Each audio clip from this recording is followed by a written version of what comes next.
Samantala, alamin natin ang pinakahuling balita kaugnay ng pagkakakulong kina Senador Ramon Revilla Jr. at Jinggoy Estrada sa PNP Custodial Center. Nasa Campo Crame ang aming kasamang si Dina Pagibitan, mag-uulat live.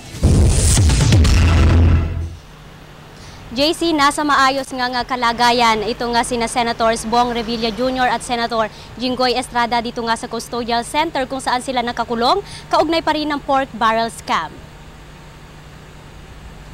Ito ang tiniyak ni Chief Superintendent Reuben Teodor Sindak matapos ang 5 araw ng pananatili ni Revilla at 2 araw naman ni Estrada dito sa PNP Custodial Center.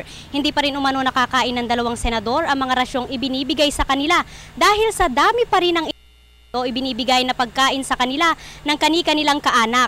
Agad naman daw itong isinasauli ng mga senador, yung mga rasyon nga.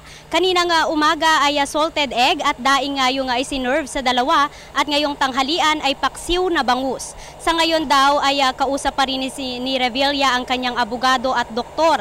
Nagpakuha rin ito ng vital signs. 110/80 ang kanyang blood pressure at nasa 36.6 degrees Celsius ang kanyang body temperature. Narito ang pahayag ni Chief Superintendent Sindak ukol sa kalagayan ng 2 senador sa loob ng kulungan.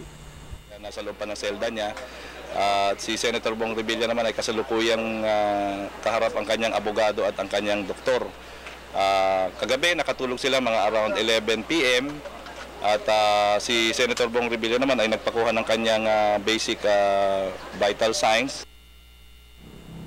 Samantala, handa na rin ang PNP sa posibleng pagkakaaresto naman kaya Senator Juan Ponce Enrile kaugnay pa rin ng pork scam. Sakaling mapagbigyan umano ang house o hospital arrest, tatalima ang PNP sa anumang kautusan ng korte, kasabay ng pagsisigurong nakahanda ang kanilang ospital para kay Enrile. Narito naman ang pahayag ni Chief Superintendent Sindak pa rin kaugnay ng kanilang paghahanda ukol dito.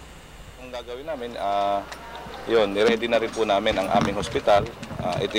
May isang kwarto doon na nakalaan sa kanya na may akmang kasamang security na rin. Sir, kino-consider din ba natin na yung booking process i-move doon sa bahay ni Senator Enrile kung sakali na magde-decide na i-house arrest na lamang ang senador? Basta lahat ng plano namin mag-a-adjust sa utos ng Sandigan Bayan at ng mga korte. Kung anong korte man yan, susunod lang po kami. Kaya kung sinabing papunta doon, doon kami pupunta. Kung papunta dito, dito kami magsasagawa nun. Kung doon naman sa ospital, doon rin kami magpapasagawa nun.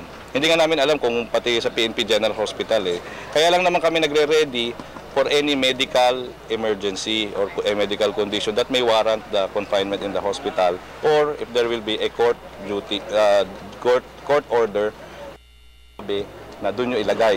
Yun. So, basta Sa ngayon, wala pa nga tayong namamataan, JC, na dumadalaw sa mga kaanak ng mga senador. Marahil ito ay dahil ang araw ng Huwebes at Linggo nga ang inilaan para sa kanila sa visiting hours yung alas 9 hanggang alas 3 ng hapon. Ngayon nga ay magkakaroon ng press conference dito sa PNP ng alas 2 ng tanghali. At yan muna ang latest mula dito sa Camp Crame. Para sa Telebisyon ng Bayan, ako si Dina Pagibitan. Balik sa iyo, JC. Maraming salamat sa iyo, Dina Pagibitan.